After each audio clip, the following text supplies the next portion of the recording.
کہ یہ لوگ اگر نہیں کر رہے تو کر کیوں رہے ہیں. آج اس پہ ہم بات کر رہے ہیں کہ اپنی سیکیورٹی تو ان کی چلیں وہ بڑی محفوظ ہے, یہ لوگ خود تو اپنے گھروں کے اندر ہیں. اپنی حکومت پوری کرنی ہے سر, اپنا ٹائم پورا کرنا ہے, انہیں اپنا وقت پورا کرنا ہے. اچھا ابتسام الہی ظہیر صاحب, مذہبی سیاسی جماعتیں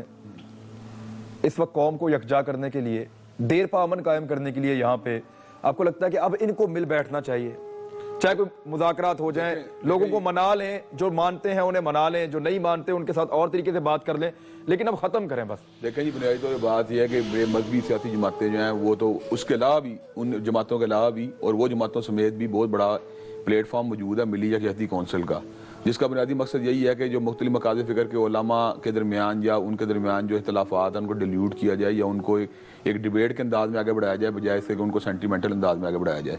اور میں یہ بات سمجھتا ہوں کہ اس کے اوپر جو ہے ایک بڑی ایک ہم آہنگی پائی جاتی ہے علماء کے درمیان, اور وہ اس بات کو سمجھتے ہیں کہ اگر درمیان اختلافات موجود بھی ہیں تو ان کا طریقہ کار اظہار کا جو ہے رکھ رکھاؤ کے ساتھ ہونا چاہیے, احترام کے دائرے میں ہونا چاہیے, اور اس کے اندر کسی قسم کی انتشار, اشتعال اور افتراق والی بات نہیں ہونی چاہیے. اور باقی بات میں آپ کو چھوٹی سی بات کروں, میں ایک بات کے اوپر امین شہیدی صاحب سے جو ہے نا تھوڑا مختلف زاویہ نگاہ رکھتا ہوں, وہ یہ ہے کہ بنیادی طور کے اوپر ہمیں ماورا عدالت قتل کی کبھی حوصلہ افزائی نہیں کرنی چاہیے. اس کی وجہ کہ حکومتوں کے نقطہ ہائے نظر بدلتے رہتے ہیں, ان کی ترجیحات بدلتی رہتی ہیں. اگر ہم ماورا عدالت قتل کو درست قرار دیں گے, وہ الگ ایک کانٹیکسٹ تھا, تو میرا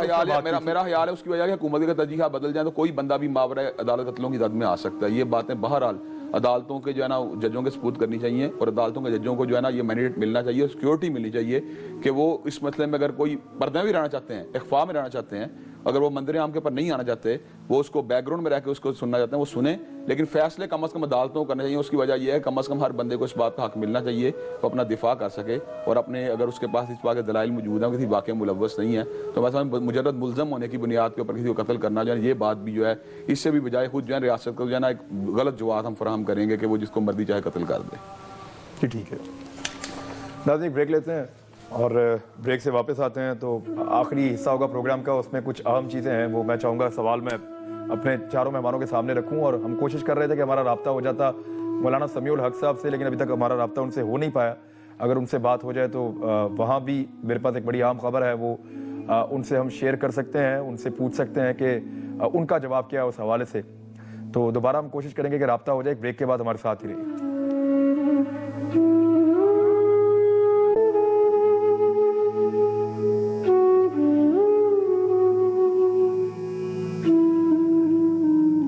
ناظرین, جو 3 لوگ شہید ہوئے ہیں ان میں ایک چیز کامن ہے, تینوں نوجوان ہیں, اور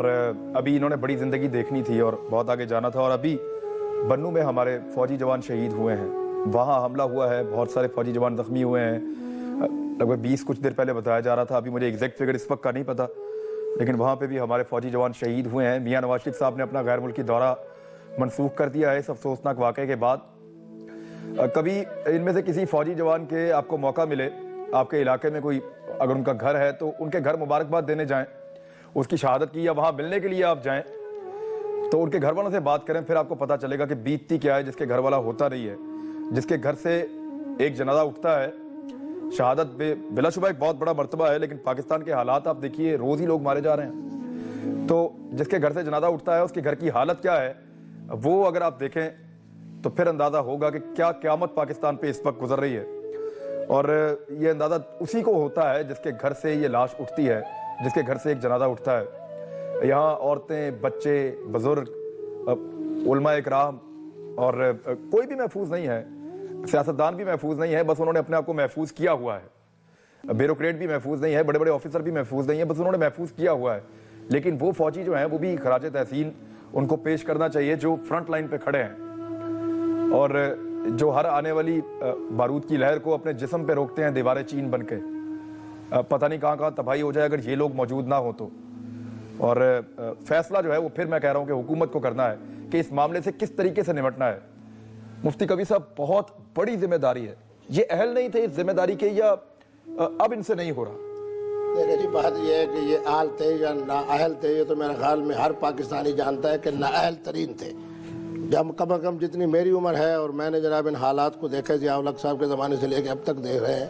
ہر پاکستانی اس وقت یہی کہہ رہا ہے, اور یہ بالکل اس کا حقیقت پسندانہ جملہ ہے, کہ اس سے زیادہ نااہل ترین حکومت ہم نے آج تک نہیں دیکھی. اور پھر سب سے بڑی بات یہ ہوتی ہے کہ انہیں یہ احساس ضیاء ہی نہیں ہے. جی علامہ اقبال نے جو بات کی تھی کہ وہ قوم مردہ ہو جاتی ہے، وہ سیاستدان مردہ ہو جاتے ہیں، اس لیے ریاست کا کوئی حال نہیں رہتا جن کے ہاں احساس ضیاع ہی نہ ہو۔ غیر ملکی دورے آج بھی جاری ہیں، جس طرح فرما رہے تھے شہیدی صاحب، بالکل صحیح فرما رہے تھے کہ خدا را فلاں پہ حملہ نہ کرو۔ یار تم اس ملک کے حکمران ہو، کن سے ہاتھ جوڑ کے کہہ رہے ہو؟ اگر تمہارے اندر صلاحیت نہیں ہے، تم پاکستانی عوام اور پاکستان کے اندر رہنے والے لوگوں کے خون کی حفاظت نہیں کر سکتے؟ کیا تو آپ کے اکابر نے نہیں کہا کہ جان، مال، عزت، آبرو، ایمان سب کی حفاظت کس کی ذمہ ہے؟ ریاست کے ذمہ ہے۔ سیدنا فاروق اعظم فرما رہے ہیں کہ اگر کتا پیاسا مرتا ہے تو کل میں حضور کو کیا چہرہ دکھاؤں گا؟ نام تو ہم یہ لیں، اور حالت یہ ہے کہ ہمارے شریف ہونے کی یہ کیفیت ہے کہ جناب ہم ہاتھ باندھ کے کہہ رہے ہیں کہ جناب خدا را فلاں کو کچھ نہ کو فلاں، یعنی اس کا معنی یہ ہے کہ جو اہل سنت ہے ان کو بھی مارو، اہل تشیع کو بھی مارو، فلاں کو بھی مارو، خدا را کرسچن کمیونٹی والوں کو نہ مارو، وہ بھی ہمارے بھائی ہے۔ اچھا یعنی اتنا قادری صاحب، ویسے ایک آرگومنٹ آتا ہے گورنمنٹ کی طرف سے، وہ کہتے ہیں کہ ہمیں وقت ابھی پورا نہیں ملا، ابھی 6-7 ماہ ہوئے ہیں، مزید وقت چاہیے ہمیں ان ساری چیزوں کو سیٹ کرنے کے لیے۔ طالبان سے مذاکرات کا فریم ورک وہ کہہ رہے ہیں 1-2 مرتبہ بنا ہے، بیچ میں معاملات ڈیریل ہو گئے ہیں، تو ہمیں وقت چاہیے امن لانے کے لیے۔ تو آپ کو لگتا ہے کہ یہ جسٹیفائیڈ ہے ان کی بات کہ پاکستان میں امن لانے کے لیے، ہمیں تحفظ دینے کے لیے ان کو مزید وقت چاہیے؟ بھئی بالکل 66 سال ہو گئے، ابھی مزید اور کیا وقت چاہیے؟ لوگ بھوک برداشت کرنے کو تیار ہیں، لوگ اپنے بچوں کی قربانیاں دینے کو تیار ہیں، لوگ اس ملک بچانے کے لیے تیار ہیں، اس ملک کی بقا سلامتی کے لیے سب کچھ قربان کرنے کو تیار ہے۔ یہ اپنا اقتدار قربان کرنے کو تیار نہیں ہے، یہ اپنا ہنی مون ختم کرنے کو تیار نہیں ہے۔ ہم یہ سمجھتے ہیں کہ دہشت گردوں، شدت پسندوں کا جو یہ خود ساختہ اسلام ہے، اسلامی تعلیمات کے منافی ہے، لہذا ان علاقوں سے فوری طور پہ دہشت گردوں کا قبضہ ختم کرایا جائے۔ سیکورٹی فورسز کو جو ہم جو ضائع کرا رہے ہیں، ابھی 20 جوان شہید ہو گئے ہیں، بڑے بڑے جنرل ضائع ہو گئے، عوام ہماری چلی گئی، شہید ہو رہے ہیں، ان کے گھروں کو جا کے پوچھے تو ابھی اللہ نہ کرے، اللہ معاف کرے، اللہ معاف کرے، ان کے بچوں کو اگر نشانہ بنتے ہیں تو ان سے پوچھیں کہ درد کیا ہوتا ہے۔ ہم تو 2 قیادتوں کی قربانیاں دے کے بیٹھے ہوئے، ہمیں اس درد کا اندازہ ہے۔ یہ بھی احساس کرے اس غریب کا جو روڈ پہ چلتا ہے آج اس کی جان محفوظ نہیں ہے۔ ہم بات مصلحت پسندی کی کرتے ہیں، جب عوام آپ کو مینڈیٹ دے چکے، اب آپ فیصلہ کریں۔ اب آپ کو بھی 7 مہینے ہو گئے، آپ فیصلہ نہیں کر سکے۔ اب آپ اگر جب فیصلہ کرنے کی صلاحیت نہیں رکھتے ہیں تو آپ الیکشن کرائیں، نہ کسی اور کو ہینڈ اوور کریں حکومت کو۔ یہ آپ مطالبہ کر رہے ہیں کہ اگر آپ یہ مطالبہ کر رہے ہیں کہ الیکشن کروائیں اگر آپ سے فیصلہ نہیں ہو رہا تو؟ بالکل ہے، ہم یہ سمجھتے ہیں یہ آئین کے خلاف ہے، اسلامی تعلیمات کے خلاف ہے۔ یہ کون سے مذاکرات ہو رہے ہیں؟ ٹھیک ہے، آپ کے پاکستان کو آئین علامہ شہیدی صاحب، آپ کو کیا لگتا ہے کہ جو وقت مانگا جا رہا ہے، مزید وقت دینے کی گنجائش ہے؟ مزید انتظار، کتنا انتظار اور کریں؟ علامہ شہیدی صاحب، آپ سے میرا سوال ہے۔ جی امن کے لیے حکومت مزید وقت مانگ رہی ہے، وہ کہہ رہے ہیں کہ اقدامات کر رہے ہیں، وقت لگے گا اور وقت کے ساتھ ساتھ پاکستان میں امن آئے گا۔ دیکھیے، ابھی جب آل پارٹیز کانفرنس بلائی گئی تو اس میں ساری پارٹیوں نے مل کے حکومت کو یہ مینڈیٹ دے دیا کہ آپ دہشت گردوں سے مذاکرات کریں۔ جی 4 مہینے اس واقعے کو گزر گئے۔ جی ان 4 مہینوں میں عملی طور پر 1 پیسے کی پیش رفت نہیں ہوئی، بلکہ نہ صرف پیش رفت نہیں ہوئی بلکہ آپ کے پاکستان کے اندر تمام صوبوں میں دہشت گردی کو مزید پروان چڑھایا گیا۔ آپ کے جرنیلز قتل ہوئے، آپ کے ہسپتالوں پر حملہ ہوا، آپ کے چرچ پہ حملہ ہوا، آپ کی مسجدوں پہ حملہ ہوا، آپ کی عزاداری پہ حملہ ہوا، آپ کی میلاد پہ حملہ ہوا، آپ کی شخصیات کو ٹارگٹ کلنگ کا نشانہ بنایا گیا۔ یعنی اس میں مسلسل اضافہ ہوا، اور اس کے بعد دوسری طرف شدت پسندوں کی طرف سے، طالبان کی طرف سے بار بار یہی بات سامنے آتی رہی کہ ہم کسی طرح کی کوئی مذاکرات کے لیے آمادہ نہیں ہیں۔ نہیں، لیکن آج ایک خبر آئی ہے، آج ایک خبر آئی ہے، تھوڑی حوصلہ افزا ہے کہ شاید مذاکرات کی طرف بات جا سکتی ہے۔ آج ایک خبر آئی ہے، اگر مذاکرات پر آپ کے مقابلے میں کھڑے دہشت گرد آمادہ ہوتے ہیں تو پھر ریاست کی رٹ کو تسلیم کر کے انہیں آنا چاہیے اور ریاست کو بھی اپنی رٹ اسٹیبلش کرنی چاہیے۔ لیکن جو موجودہ اس وقت صورتحال ہمیں نظر آ رہی ہے، پاکستان کے تقریباً تمام بڑے شہروں میں اس وقت ٹارگٹ کلنگز کا اور فرقہ وارانہ فساد کے طور پر مختلف مسالک کے لوگوں کا قتل عام شروع ہو چکا ہے۔ میں یہ سمجھتا ہوں کہ یہ بھی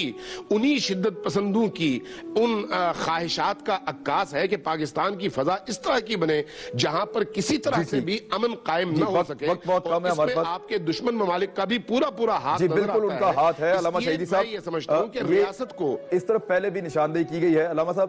یہ تو سلامتی والا دین تھا، بالکل